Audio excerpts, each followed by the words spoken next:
नमस्कार, स्वागत है आपका हमारे चैनल में। मैं रानी गुप्ता आपके साथ। बड़ी खबर सामने आ रही है। आपको बता दें कि एमसीडी मेयर पद के चुनाव के लिए बीजेपी ने अपने उम्मीदवार के नाम का ऐलान कर दिया है। बता दें कि बीजेपी की ओर से रेखा गुप्ता मेयर का चुनाव लड़ेंगी। इसी के साथ ही कल ही देखने को मिला था कि आम आदमी पार्टी की शैली ओबरॉय ने मेयर पद के लिए अपनी दावेदारी प्रस्तुत करते हुए नॉमिनेशन फाइल कर दिया था। बता दें कि नॉमिनेशन की तारीख 27 दिसंबर आखिरी है और मेयर पद का चुनाव 7 जनवरी को होना है। इससे पहले ही आम आदमी पार्टी और बीजेपी पार्टी ने अपने अपने उम्मीदवारों के नाम का ऐलान कर दिया है।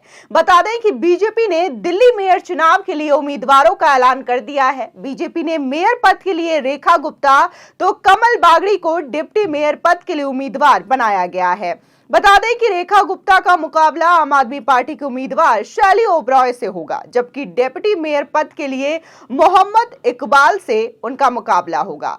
वहीं बीजेपी ने स्टैंडिंग कमेटी के लिए कमलजीत शेरावत, गजेंद्र दराल और पंकज लूथरा को चुना है। आज मेयर पद के चुनाव के लिए नामांकन का आखिरी दिन है। ऐसे में ये सभी उम्मीदवार आज अपना नामांकन भर सकते हैं, जबकि आम आदमी पार्टी ने स्टैंडिंग कमेटी के सदस्य के लिए आमिल मलिक, रविंद्र कौर, मोहिनी जिनवाल और सारिका चौधरी के नाम की घोषणा की है। आपको बता दें कि रेखा गुप्ता शालीमार बाग से पार्षद है। वे यहां से तीसरी बार पार्षद बनी हैं। वे इससे पहले भी एमसीडी में कई महत्वपूर्ण जिम्मेदारियां संभाल चुकी हैं। इसी के साथ ही बात अगर हम कमलजीत की करें तो वो पहले दक्षिण दिल्ली नगर निगम में मेयर रह चुकी हैं। गजेंद्र दराल बीजेपी के बागी के तौर पर निर्दलीय चुनाव लड़े थे। उन्होंने मुंडका से जीत हासिल की। उसके बाद दोबारा बीजेपी ज्वाइन कर ली है। आपको बता दें कि एमसीडी के मेयर के लिए 6 जनवरी को वोटिंग होगी और इस दिन सदन की स्थायी समिति के 6 मेंबर्स का चुनाव होना है। एमसीडी की 250 सीटों में से आम आदमी पार्टी ने 134 सीटों पर जीत हासिल की। इसी के साथ ही बात अगर हम बीजेपी की करें तो बीजेपी ने 104 सीटों पर जीत हासिल की थी। बता दें कि 6 जनवरी को होने वाले मेयर के चुनाव को लेकर के सभी की नजरें टिकी हुई है। ऐसे में मेयर के चुनाव में 250 पार्षदों के साथ 10 सांसद यानी कि 3 राज्यसभा सांसद और 7 लोकसभा सांसद और इसी के साथ ही 13 विधानसभा सदस्य भी अपना मतदान करेंगे, यानी कि 273 वोटर मेयर के चुनाव के लिए वोट करेंगे। इसी के साथ ही जादुई आंकड़ा 133 का है। इस बहुमत के आंकड़े को छूने वाली राजनीतिक पार्टी का ही मेयर एमसीडी में बैठेगा।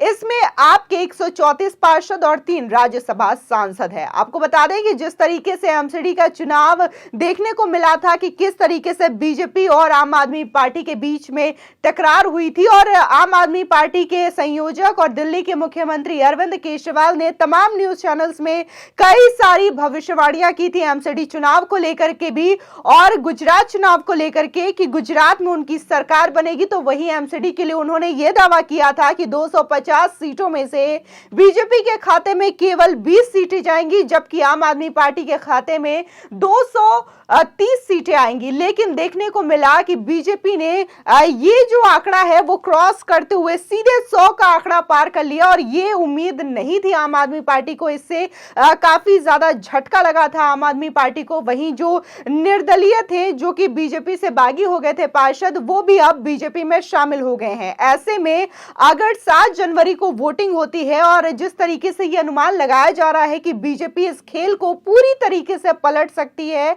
और आम आदमी पार्टी के खाते में सिर्फ निराशा हाथ लग सकती है, तो ये चीजें 7 जनवरी को देखी जा सकती है कि बीजेपी अपना दाव क्या चलती है। फिलहाल 27 तारीख नॉमिनेशन का आखिरी दिन था और ऐसे में जहां शुरू में यह कहा जा रहा था कि बीजेपी पार्टी जो है एमसीडी मेयर पद के चुनाव से दूरी बना सकती है, वो चुनाव नहीं लड़ेगी, अपने मेयर को नहीं उतारेगी, तो ऐसे में 27 तारीख के दिन जबकि नॉमिनेशन की आखिरी तारीख है, ऐसे में नाम सामने आता है मेयर पद के उम्मीदवार का। इसी के साथ ही डेप्यूटी मेयर और स्टैंडिंग कमेटी के सदस्यों के नाम का ऐलान भी बीजेपी के द्वारा कर दिया गया है। हालांकि सूत्रों के हवाले से यह कहा जा रहा था कि तो पूर्व मेयर रह चुकी हैं कमलजीत शेरावत, उनको बनाया जा सकता है, लेकिन अब फिलहाल रेखा गुप्ता का नाम सामने आया है और आज वो अपना नॉमिनेशन भी दाखिल कर सकते सकती हैं। इसी के साथ ही सवाल उठाया जा रहा है आम आदमी पार्टी के डेप्यूटी मेयर पद पर जो उम्मीदवार बनाए गए हैं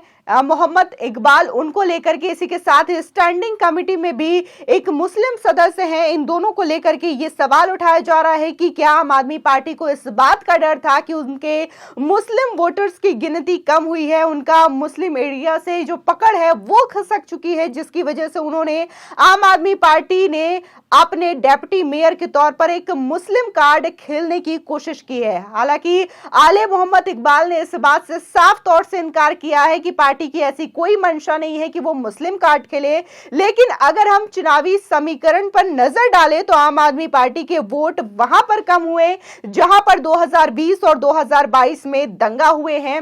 ऐसे में मुस्लिम जो इलाके हैं वहां से आम आदमी पार्टी की जो वोट बैंक है वो खसका है, जिसकी वजह से यह अनुमान लगाया जा रहा है कि आम आदमी पार्टी ने जानबूझ करके मुस्लिम कार्ड खेलने की कोशिश की है और आले मोहम्मद इकबाल को डेप्यूटी मेयर बनाया है। हालांकि अगर हम मेयर पद की बात करें तो जब भी कोई पार्टी आती है नया एमसीडी में तो ये एमसीडी एक्ट का नियम है कि उसे महिला को ही मेयर बनाना होता है, जिसकी वजह से शैली ओबरॉय का नाम आम आदमी पार्टी ने चुना है। और वही अगर हम बात बीजेपी की करें तो बीजेपी 15 सालों से एमसीडी में रही है, 15 सालों तक एमसीडी में बीजेपी ने राज किया है। ऐसे में बीजेपी नहीं चाहेगी कि इस बार भी एमसीडी उनके हाथ से खिसके और मेयर किसी और पार्टी का आए एमसीडी में, जिसकी वजह से बीजेपी अपनी पूरी ताकत से ये चुनाव लड़ेगी। और देखना दिलचस्प होगा कि 7 जनवरी को क्या होता है और दिल्ली एमसीडी में किसका मेयर चुना जाता है, आम आदमी पार्टी की शैली ओबरॉय या फिर बीजेपी की रेखा गुप्ता। वहीं देखने को मिला कि जब एमसीडी चुनाव हुए थे तो आम आदमी पार्टी को लेकर के करप्शन के कई चार्जेस सामने आए थे। इसी के साथ ही उनके मंत्रियों की बात करें तो उनकी भी काफी लंबी लिस्ट है जिनका मामला करप्शन और मनी लॉन्ड्री को लेकर के चल रहा है। बात अगर हम सत्येंद्र जैन की करें, मनीष सिसोदिया की करें या फिर अमानतुल्लाह खान की करें तो इन सभी पर कहीं ना कहीं मनी लॉन्ड्रिंग और करप्शन को लेकर के मामले चल रहे हैं। तो इसी के साथ ही एमसीडी चुनाव में आम आदमी पार्टी के लिए परेशानी का सबब तब बन गया था जब सत्येंद्र जैन की एक के बाद एक जेल से कई सारी वीडियोस लीक हुई थी जिसमें वो मसाज करवाते हुए नजर आ रहे थे और इसी के साथ ही लजीज खाने का आनंद उठाते हुए नजर आ रहे थे।